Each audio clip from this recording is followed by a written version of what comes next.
بسم اللہ الرحمن الرحیم۔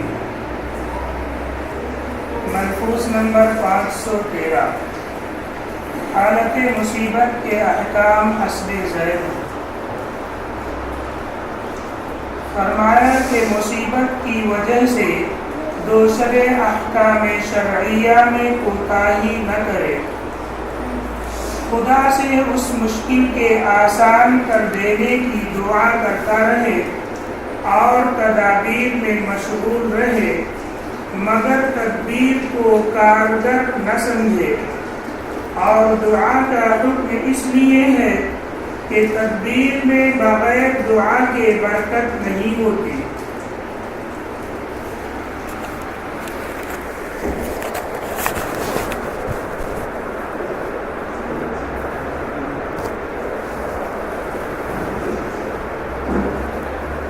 السلام علیکم ورحمۃ اللہ وبرکاتہ۔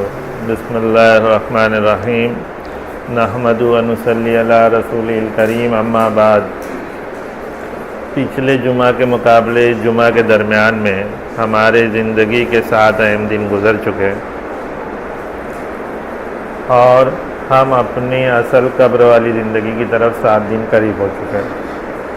اللہ رب العالمین کا لاکھ لاکھ احسان ہے کہ اس نے ہمارے یہ پچھلے 7 دن اور پچھلی پوری زندگی بڑے آرام سے گزارا۔ اس امتحانات والی زندگی سے ہمارے 7 دن کم کر دیے، ہمیں توفیق دی، ہم نے عبادتیں کی، ہم نے نماز پڑھی، روزہ رکھا، ہم نے کوشش کی ہر وہ احکام کو پر عمل کرنے کی۔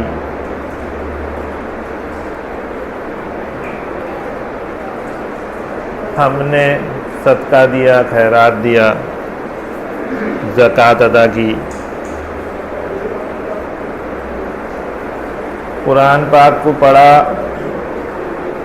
اس کو سمجھنے کی کوشش کی، اور جیسے کہ اس مدرسے میں ہم نے قرآن پاک کو پڑھانے اور سکھانے کی بھی کوشش کی۔ ہر چھوٹی بڑی چیز جو اللہ کو پسند ہے ہم نے وہ کرنے کی کوشش کی۔ ہم دعا کریں اللہ رب العالمین سے کہ جو چیزوں کے اندر ہم سے کوتاہیاں ہو گئی، اللہ تعالیٰ آئندہ کے 7 دنوں میں اور ہماری بچی ہوئی پوری زندگی میں وہ تمام اعمال جو ہے اچھے سے کرنے کی ہمیں فکر عطا فرمائے، ہمت عطا فرمائے، طاقت عطا فرمائے۔ ہماری نفسیات کا بہترین علاج ہو، ہماری نفس اللہ تعالیٰ کے بتائے ہوئے طریقے پر چلے، اللہ تعالیٰ ہم کو اس کی فکر اور توفیق عطا فرمائے۔ جیسے کہ پچھلے چند جمعہ سے مصیبت کے وقت کیا احکام، کیا عمل ہونا چاہیے انسان کا، مصیبت وہ اس کے اوپر تقریر چل رہی ہے۔ آج کا ایک حصہ جو اس ملفوظ کا جو آج پڑھا گیا جس کے اوپر میں تقریر کروں گا وہ یہ ہے کہ مصیبت کے وقت دوسرے احکام شرعیہ پر کوتاہی نہ کریں، میں کوتاہی نہ کریں۔ حضرت فرما رہے ہیں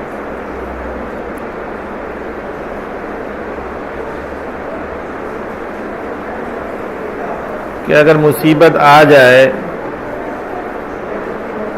تو اس مصیبت میں آدمی اتنا پریشان ہو جائے اور اس میں اتنا اندر چلا جائے، اپنے جسم کے اندر اور دل اور دماغ کے اندر اتنا اس کو اتار لیں کہ وہ ہوش اس کے کھو جائیں۔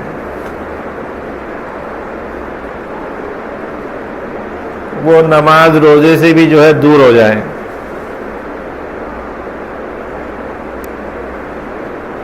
تو حضرت فرما رہے ہیں ایسا نہیں ہونا چاہیے۔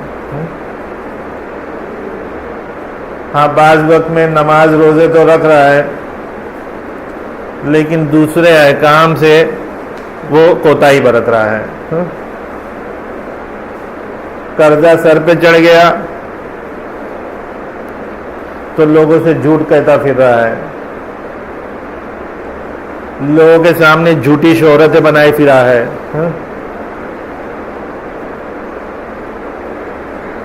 مال دوسرے غلط طریقے سے کمانے کی کوشش کر رہا ہے، ان سب چیز سے حضرت نے منع فرمایا. کسی بھی طریقے کی شرعی احکام کے اندر کوئی کمی نہ ہو انسان سے، وہ خوشی کی حالت میں ہو یا مصیبت کی حالت میں، وہ ہر حال میں جو ہے اللہ کو حاضر اور ناظر سمجھتا ہوا اپنا کام کرتا رہے. شیطان مردود کا کام یہی ہے کہ آپ کو اپنے ایمان سے دور کرنا، وہ ہر وقت اسی میں لگا ہوا رہتا ہے. مصیبت کے وقت دکھ اور تکلیف میں آپ کو دور کرتا ہے،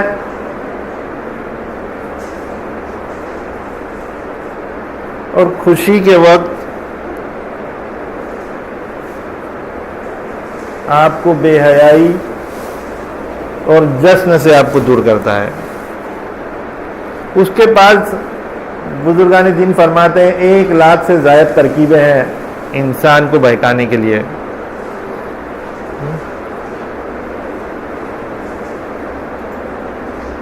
کیسے بچو گے اس سے بتاؤ؟ تو اللہ رب العالمین کے جو حکم ہے اس حکم پر عمل کرو گے. اللہ تعالیٰ نے طریقہ بتایا اس کے لیے کہ اس شیطان سے آپ کیسے بچ سکتے ہو. آپ کو جنت بنائی ہے، جنت میں آنے کا دروازہ بتایا، آپ کو رستہ بتایا کیسے آپ جنت میں آؤ گے. جو انسان عقل مند ہے، نیک ہے، اس نے فکر کی ہے، اس نے اپنے جسم کو اور اپنے نفس کو اس اعتبار سے تیار کیا ہے، وہ انسان کے اندر یہ عقل پیدا ہوتی ہے کہ وہ اپنے راستے جنت کو جو ہے تیار کرتا ہے. اللہ کے احکام کے اوپر، حکم کے اوپر عمل کرنے کے لیے وہ اپنے آپ کو تیار کرتا ہے، اور وہی جو ہے اس راستے پر بڑھتا ہے. جو آدمی آزادی والی زندگی بتایا ہے، غفلت والی زندگی بتایا ہے، اپنے نفس کو بے قابو والی زندگی بتایا ہے، اس کے پاس یہ ترکیب ہی نہیں قائم ہوتی. بھائی اپنے جسم کا پروگرام ہم کو سیٹ کرنا پڑتا ہے. ہمارے پاس وہ قابلیت ہے، ہمارے جسم کا پروگرام کوئی دوسرا آدمی سیٹ نہیں کر سکتا. کمپیوٹر چلانے کے لیے اس کے اندر پروگرامنگ سیٹ ہوتی ہے. جب پروگرامنگ، کمپیوٹر ایک ڈھانچہ ہے، اس ڈھانچے کے اندر کسی چیز کا نچوڑ دینے کی صلاحیت ہے. اس میں جب پروگرام جب ڈالو گے، اس اعتبار سے جو آپ کی ضرورت ہے اس اعتبار کا پروگرام ڈالو گے، تو وہ آپ کے پروگرام اور آپ کی ضرورتوں کو پورا کرے گا. تو یہ جسم جو ہے ہمارا ہارڈ ویئر ہے، اور اس کا پروگرام ہم ہی کو سیٹ کرنا ہے، کوئی دوسرا سیٹ نہیں کرے گا اس کے اندر. تو یہ آپ کے اوپر ہے کہ آپ اپنے جسم کو جنت میں لے جانے والا بناؤ گے یا جہنم میں لے جانے والا بناؤ گے. یہ آپ کو سیٹ کرنا ہے. مصیبت کے وقت دوسرے شرعی احکام میں کوتاہی نہ کرے. حضرت فرما رہے ہیں نماز، روزہ، زکوٰۃ، حج یہ عبادتیں ہیں، فرض عبادتیں ہیں.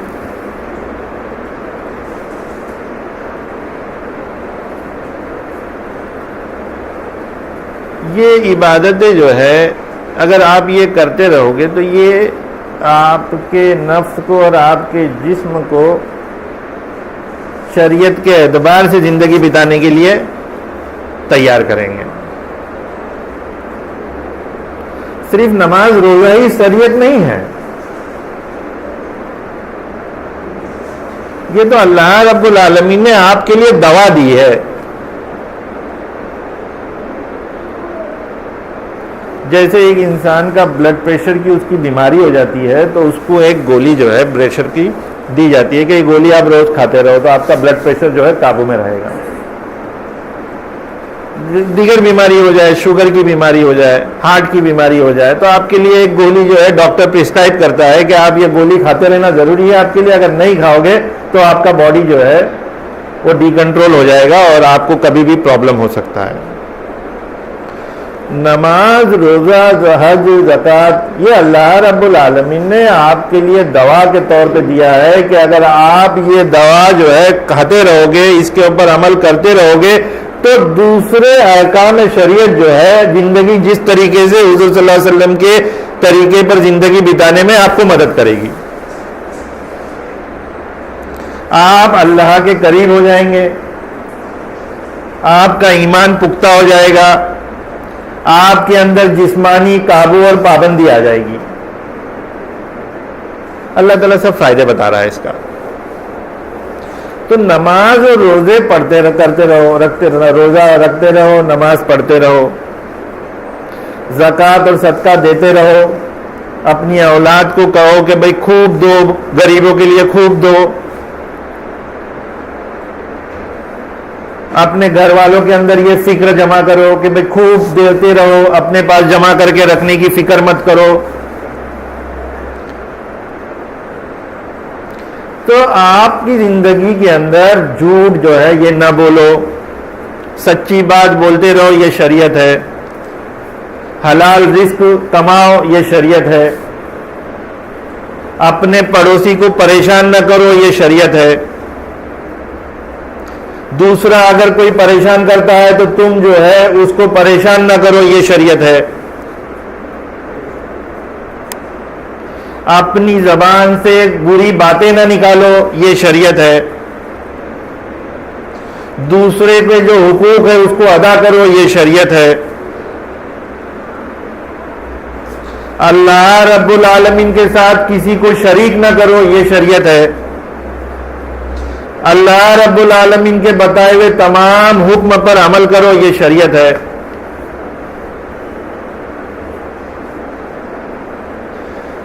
جو بھی چیز جو دوسروں کو ہماری ذات سے تکلیف پہنچاتی ہے وہ نہ کرنا، یہ شریعت ہے۔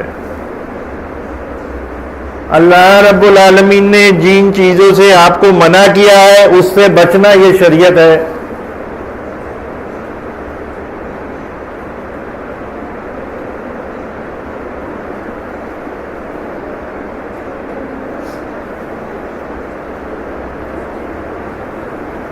ناجائز تعلقات نہ جوڑنا، یہ شریعت ہے۔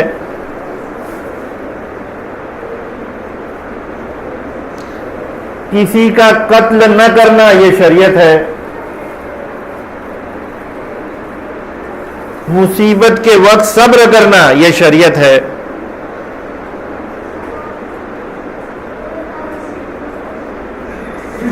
خوشی کے وقت اللہ کا شکر ادا کرنا، یہ شریعت ہے۔ بہت سی چیز اس کے اندر جڑی ہوئی ہے۔ حضور صلی اللہ علیہ وسلم کی سنتوں پر عمل کرنا، یہ شریعت ہے۔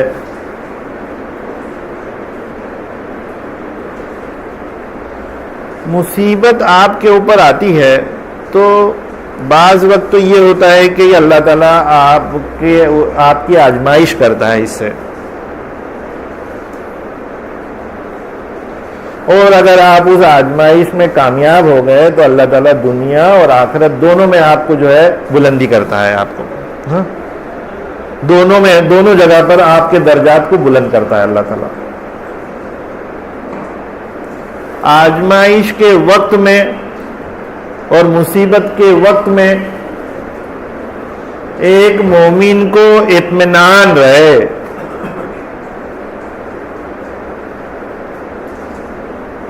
اور وہ اللہ کی طرف اپنی توجہ رکھا رہے، اللہ کے بتائے ہوئے طریقے پر اپنی زندگی بتاتا رہے، اور اللہ سبحانہ تعالیٰ سے کثرت سے مانگتا رہے۔ اگر ایسا احساس ہو رہا ہے کہ بھئی یہ مصیبت کے وقت میں اگر کسی مومن کو اطمینان ہو رہا ہے تو بزرگان دین نے فرمایا ہے کہ سمجھو کہ یہ آپ کی آزمائش ہے اور آپ نیک ہے۔ اور اگر مصیبت کے وقت میں گھبراہٹ ہو، دل بڑا بے قابو ہو،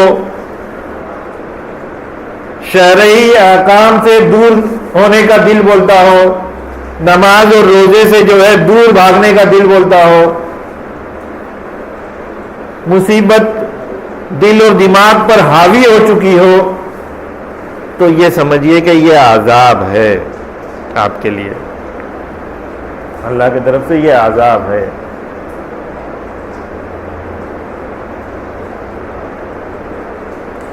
تو مصیبت کے وقت میں ہم اپنے عذاب کو بھی ٹال سکتے ہیں۔ گناہوں سے مصیبت آتی ہے، بتاتے ہیں، اگر ایک انسان گناہ کرتا ہے تو مصیبتیں اس سے بھی آتی ہے۔ اپنی مصیبتوں کا ذریعہ خود انسان بن رہا ہے۔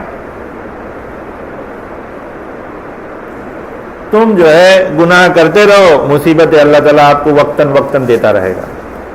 یہ تو جو ہے یہ نہ سمجھو کہ بھئی یہ دنیا میں مصیبتیں آ گئی تو بھئی آخرت میں نہیں آئے گی، یہ تو بھئی سیمپل ہے، اصل تو اوپر ہی رکھا ہے اللہ تعالیٰ نے، اصل تو جو ہے آخرت میں ہی ملنا ہے۔ لیکن یہاں کی مصیبت بھی بڑی پریشانی والی مصیبت ہے۔ تو اپنی شریعت والی زندگی میں کسی بھی طریقے سے کوتاہی نہ کرو بھائی۔ اللہ سبحانہ تعالیٰ نے تمہارے کو جو یہ زندگی دی ہے، اس کا بہترین نفع اور فائدہ اٹھاؤ۔ ایک بار آنکھ بند ہو گئی تو پھر موقع نہیں ملے گا، پھر آپ کا نام اعمال جو ہے وہ بند ہو گیا۔ اللہ کے بتائے ہوئے طریقے کے مطابق جو شخص اگر زندگی نہیں بتاتا ہے تو بزرگان دین اور کتابوں میں آتا ہے کہ وہ مردے کے بہتر ہے، مردے سے بہتر ہے، مردے سے بدتر ہے۔ کیونکہ مردہ تو وہ ہے کہ بھئی مر گیا تو اس کے نام اعمال بند ہو جاتے ہیں، اس کے نام اعمال ختم ہو گئے۔ لیکن تم زندہ رہتے ہوئے اگر تم نے گناہ کرتی رہی تو وہ تمہاری نیکیوں کا نام اعمال تو بند ہو جاتا ہے، لیکن گناہوں کا نام اعمال باقی رہتا ہے، اس کے اندر گناہیں بڑھتی جاتی ہے۔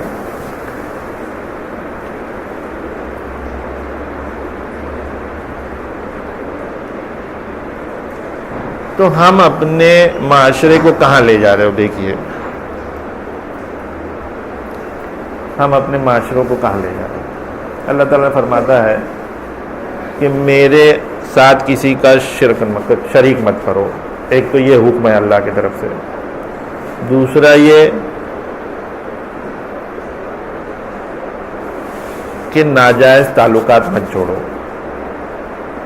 تیسرا یہ کہ بھئی قتل مت کرو۔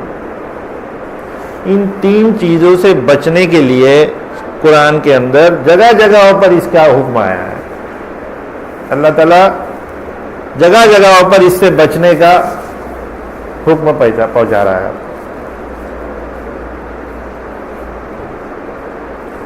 مصیبت آ گئی تو تعویذ گنڈا جو ہے باباؤں کی طرف دھیان جا رہا ہے، اس نے میرے ساتھ کچھ کر دیا ہوگا، اس نے میرے کو نقصان پہنچا دیا، بس دنیا ہی حالات میں لگے ہوئے ہیں۔ اللہ کی طرف سے ذہن جو ہے بھٹکا جا رہا ہے، کسی انسان کی طرف لگے ہوئے ہیں کہ بھئی یہ کچھ اعمال کر دے تو میرا جو ہے عمل کر دے تو میرا جو ہے پریشانی دور ہو جائے گی۔ اگر کسی کے ساتھ دشمنی ہو گئی تو پھر جو ہے کسی بابا کے پاس پہنچ رہے ہیں کہ اس کو نقصان پہنچا دو، اس کے بچے کے ساتھ ایسا ہو جائے، اس کا بھی کاروبار ٹھپ ہو جائے،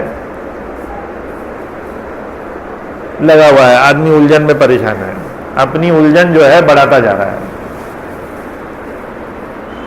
اللہ تعالیٰ فرماتا ہے کہ تنگی کی وجہ سے، مال اور تنگی کی وجہ سے اپنی اولاد کا قتل مت کرو، کیونکہ آپ کا اور آپ کی اولاد کا رزق میں پہنچانے والا ہوں۔ اللہ تعالیٰ اس سے منع فرماتا ہے۔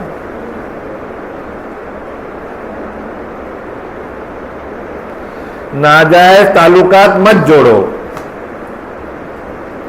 سختی سے منع فرمایا ہے، یہ معاشرے کو خراب کرنے والی چیز ہے۔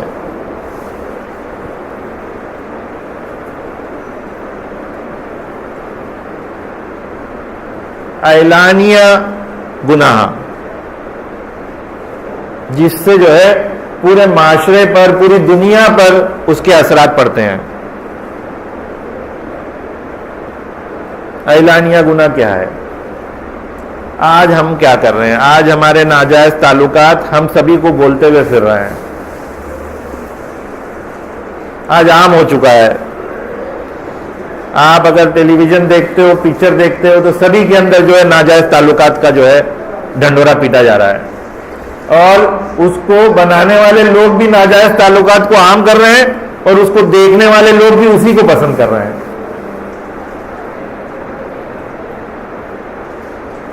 یہ جو ہے اعلانیہ گناہ ہے۔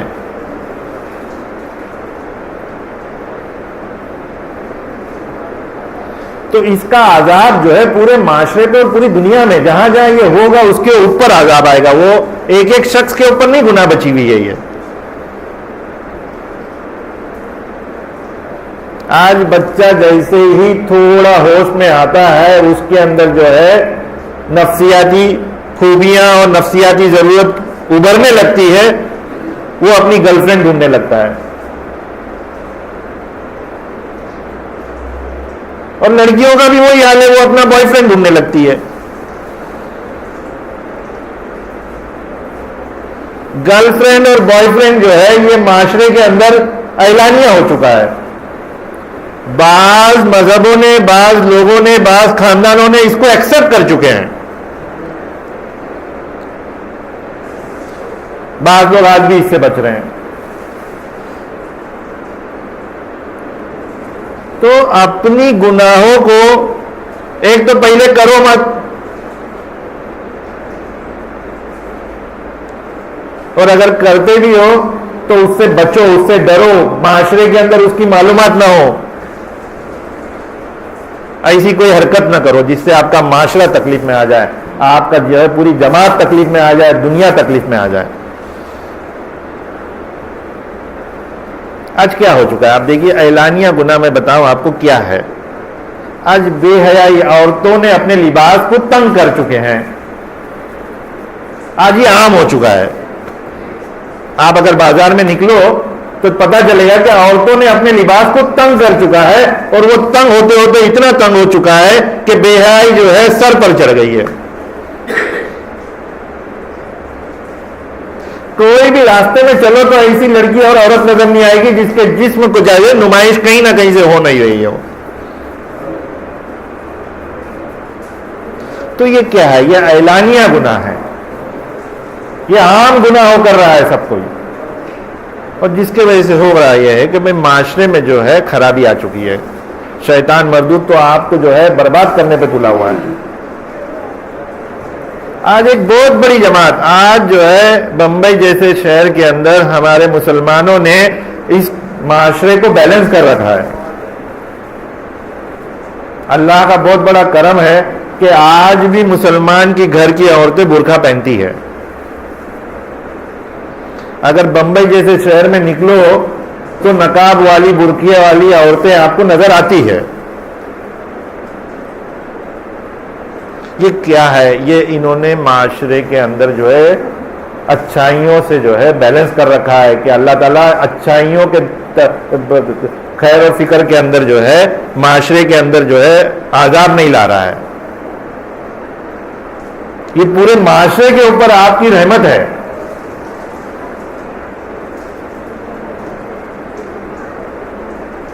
لیکن شیطان تو لگا ہوا ہے نا، شیطان اپنے کام سے بچتا تھوڑی ہے۔ جیسے جیسے لوگوں کے اندر اور غیر مذہبی لوگوں کے اندر یہ معاملہ چل رہا ہے، کپڑے جو ہے جسم سے جتنے جتنے تنگ ہوتے جا رہے ہیں، اتنے اتنے ہمارے گھروں کے برقعے بھی تنگ ہوتے جا رہے ہیں۔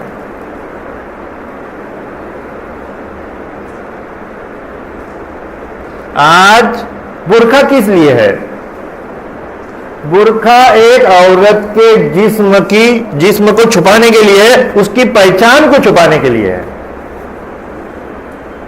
کہ کوئی اس عورت کو دیکھ کر اس کے اوپر نظر نہ اٹھائے کہ بھئی یہ فلانا فلانا جا رہی ہے۔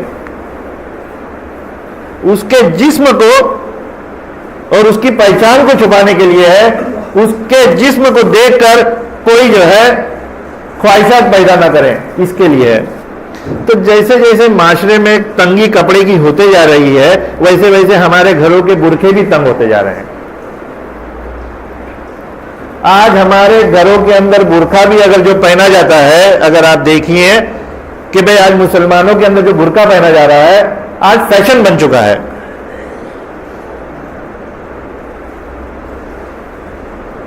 بہت سی برقعوں کی دکان کھل چکی ہے، ایک سے بڑھ کر ایک جو ہے چمکدار برقعے جو ہے آج بازار میں ملتے ہیں۔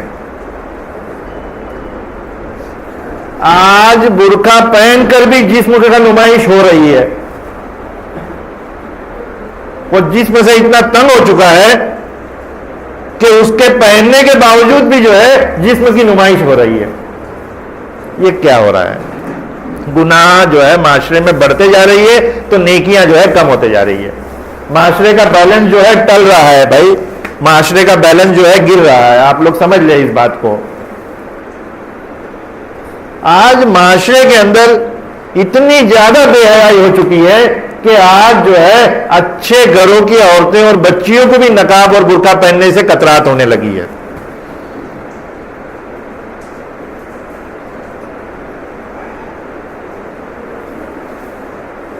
یہ کیا ہے؟ یہ معاشرے کے اندر جو ہے بیلنس جو ہے کھو چکا ہے۔ اچھے گھروں کے لڑکے آج ناجائز تعلقات رکھنے پہ آمادہ ہے۔ کوئی کہے کہ بھئی مسلمانوں کے گھروں کے بچے جو ہے لڑکے جو ہے وہ ناجائز تعلقات نہیں بنا رہے ہیں۔ آج آپ جا کے دیکھ لیجئے کسی بھی اسکول اور کالج کے نزدیک جو ہے مسلمان لڑکے جو ہے زیادہ آپ کو بے حیائی اور ناجائز تعلقات کے اندر جڑے ہوئے ملیں گے۔ یہ کیا ہے؟ یہ آپ اپنی گھر کی عورتوں کو بے پردہ کر رہے ہیں۔ جب آپ کی نظر کسی غیر عورت کی طرف یا غیر لڑکی کی طرف اٹھ رہی ہے تو آپ یہ سمجھیے کہ بھئی کہیں نہ کہیں آپ کے گھر کی عورتوں کے اوپر بھی کہیں نہ کہیں نظر غلط اٹھ رہی ہے۔ نظام ہے اللہ کا یہ۔ آپ خود اپنی عورتوں کو اور اپنے گھر کو، اپنی بہنوں کو، اپنی ماؤں کو، اپنی بیویوں کو بے پردہ کرنے پر تلے ہوئے ہوں۔ اگر آپ اپنے آنکھوں کا پردہ کرو گے تو آپ کے گھر کی عورتیں بھی پردے میں رہے گی، کوئی دوسرا اس کی طرف آنکھیں نہیں اٹھائے گا۔ تو یہ کیا ہے؟ یہ اعلانیہ گناہ ہے۔ آپ دیکھیے کہ اس کے وجہ سے معاشرے میں جو ہے کتنا بڑا فساد ہوگا۔ آج ہو ہی رہا ہے، بھلے بہت زیادہ نہیں ہو رہا ہے لیکن آہستہ آہستہ اللہ کا عذاب جو ہے بڑھتا جا رہا ہے۔ آج آئے دن جو ہے آپ لوگ خبر سنتے ہوں گے کہ بھئی فلانا فلانا شہر میں جو ہے فلانا فلانا لوگوں نے بے حیائی کر لی۔ آج حکومت پریشان ہے اس کو لے کر۔ آج ہمارے کنٹری کے پرائم منسٹر جو ہے صفائی کی طرف دھیان دے رہے ہیں کہ بھئی صفائی، صاف ستھری معاشرہ ہونا چاہیے۔ بھئی کچروں سے صاف ستھرا نہیں ہوگا، یہ دل اور دماغ انسان کا صاف ستھرا ہونا چاہیے، آپ کی نظر صاف ستھری ہونی چاہیے، آپ کی زبان صاف ستھری ہونی چاہیے، آپ کا دل صاف ستھرا ہونا چاہیے، آپ کے دل کے اندر وہ صبر پیدا ہونا چاہیے کہ میری جو بیوی ہے وہ اللہ تعالیٰ نے متعین کر رکھا ہے اور اس کا انتظار آپ کے اندر ہونا چاہیے۔ آپ نے ہر راستے میں چلتے ہوئے عورت اور بچیوں کو جو ہے اپنی بیوی کی تلاش نہیں کرنی چاہیے، اپنے حیوانیت کی تلاش نہیں کرنا چاہیے۔ تو یہ اعلانیہ گناہ ہے جس سے جو ہے پورے معاشرے کے اوپر اس کا اثر ہوگا۔ مصیبت ہر حال میں مصیبت ہے انسان کے لیے، کوئی بھی وقت جو ہے اس کے لیے بچا نہیں ہے۔ اللہ تعالیٰ فرما رہا ہے قتل نہ کرو۔ جس معاشرے کے اندر قتل کرنے کی اور بدلہ لینے کی طور طریقے باقی ہے وہ معاشرہ جو ہے بربادی کی طرف جا رہا ہے۔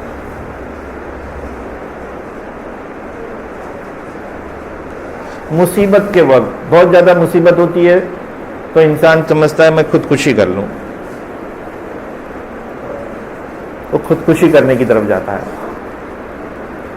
یہ بھی اعلانیہ گناہ ہے. آپ سمجھ لیجئے، ایک بستی کے اندر اگر کوئی خودکشی کرتا ہے تو پوری بستی کے اندر وہ پھیلتا ہے، اور پوری بستی جو ہے اس کے دکھ میں جو ہے بھر جاتی ہے. ایک بستی کے اندر اگر مرڈر ہوتا ہے، قتل ہوتا ہے کسی کا، تو پوری بستی کے اندر وہ قتل کے جو ہے دکھ پھیل جاتا ہے لوگوں کے اندر. پورا خاندان جو ہے اس کے دکھ میں آ جاتا ہے. اللہ تعالیٰ منع فرماتا ہے. خودکشی کرنے والے کی مغفرت نہیں، وہ ہمیشہ جہنم میں جلتا رہے گا. سمجھ لو بات. تو مصیبت کے وقت میں کوئی بھی ایسا کام نہ کرو جو شریعت سے ہٹ کر ہے. خوب کثرت سے جو ہے اللہ سے مانگو اور اللہ کی طرف اپنا دماغ لگائے رکھو. پتہ بھی نہیں چلتا بھائی مصیبت آتی ہے. تو اگر مصیبت آئی ہے اور اس مصیبت میں آپ نے صبر کیا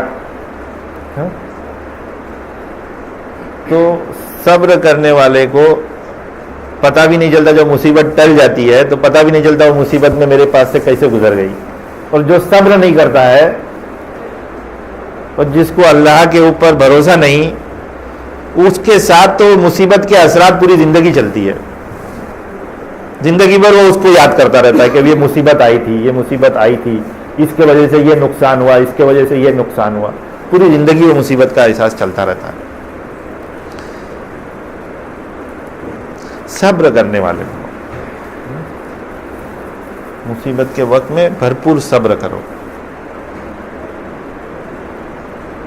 اور اطمینان سے رہو. بھائی اگر کسی کو مال دینا ہے، کسی کا قرضہ سر پہ چڑھ گیا ہے، تو قرضدار سے کہو کہ بھائی میں پریشانی میں ہوں، میرے پریشانی دور ہوتے ہی میں آپ کے قرضے کو ادا کروں گا. امید ہے اللہ کی ذات سے کہ میری پریشانی بہت جلد جو ہے دور ہوگی. یہ میرے لیے امتحانات کا وقت ہے. اس سے کہو، نہ کہ اس سے اپنی نظر بچاتے پھرو، اس سے جھوٹ بولتے نہ پھرو. اس سے پریشانی بڑھے گی آپ کی. اور اپنے لیے دعا مانگو کہ اللہ تعالیٰ میری مصیبت جو ہے دور کرے، اور جس کا قرض ہے آپ کے سر پہ اس کے لیے بھی دعا مانگو کہ اللہ میری ذات سے اس کو بھی تکلیف پہنچ رہی ہے، اس پیسے شاید ہو سکتا ہے اس کو بھی کسی کو دینا ہوگا، وہ بھی قرض میں مبتلا ہوگا، تو اللہ تعالیٰ اس کے لیے بھی آسانی پیدا فرما، اس کے لیے بھی دعا مانگو. طریقہ تو اپناؤ، پھر دیکھو کہ بھئی مانگنے والا بھی کتنا نرم ہو جاتا ہے. مانگنے والا بھی آپ سے عجیزی کرنے لگے گا. طریقہ تو اپنا کر دیکھو، اپنی حقیقت کو ظاہر تو کرو اس کے سامنے.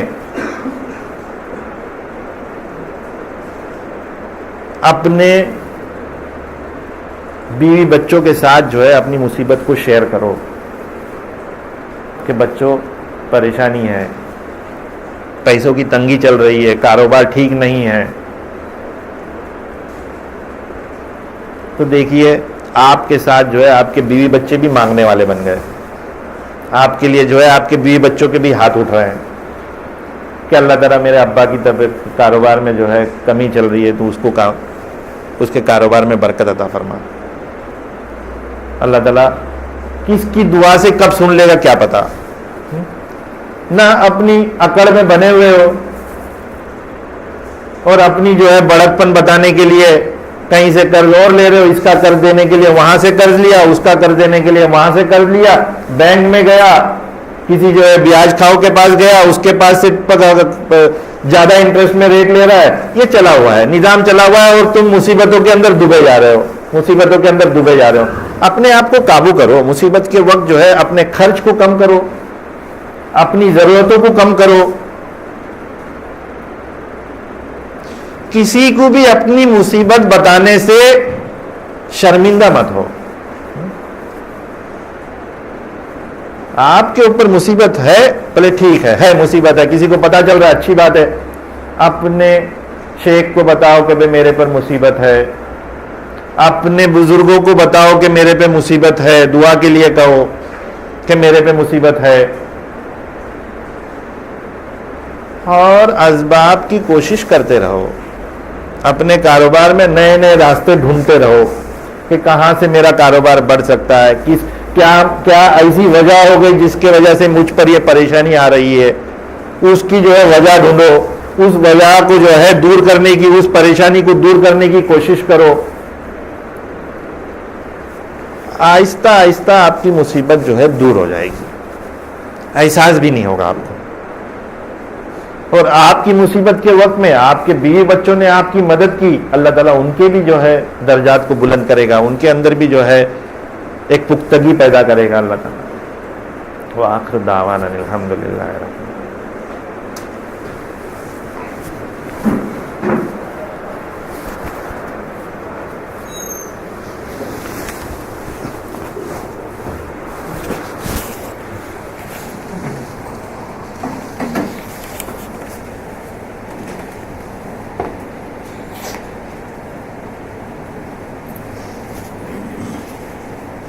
جمعے کو واجبات کے سلسلے میں بتلایا گیا تھا، اس میں سے چند چیزیں رہ گئی تھیں وہ آج پوری کی جا رہی ہیں. اس میں سے سب سے پہلی چیز ہے یہ ہے کہ فجر، مغرب، عشاء، اسی طریقے سے رمضان شریف کے وطر اور عیدین میں زور سے قرات کا کرنا. اس کے بعد ہے لفظ سلام سے نماز سے علیحدہ ہونا. اس کے بعد ہے دعائے قنوت میں قنوت کے لیے تکبیر کہنا، اور اس کے بعد دعائے قنوت کا پڑھنا، اور عیدین کے اندر زائد تکبیر کا کہنا. یہ واجب ہے.